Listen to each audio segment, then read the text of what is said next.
संतांचा समुदाय हा आनंदमय आणि कल्याणमय होय. तो जगातील चालता फिरता तीर्थराज प्रयागच होय, कारण तेथे रामभक्तिरूप गंगेचा प्रवाह आणि ब्रह्मविचाराच्या प्रचाराची सरस्वती असते.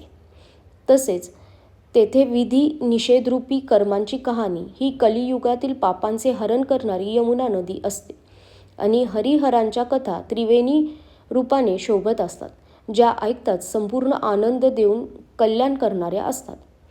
त्या संत समाजरूपी तीर्थराज प्रयागावर आपल्या धर्मावरील अढळ विश्वासरूप अक्षयवट आहे आणि शुभकर्मे हाच तीर्थराजाचा परिवार होय.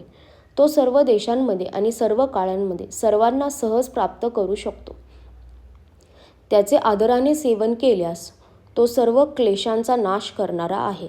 तो तीर्थराज हा अलौकिक आणि अवर्णनीय असून तत्काळ फळ देणारा आहे. हा त्याचा प्रभाव प्रत्यक्ष दिसतो. धन्यवाद.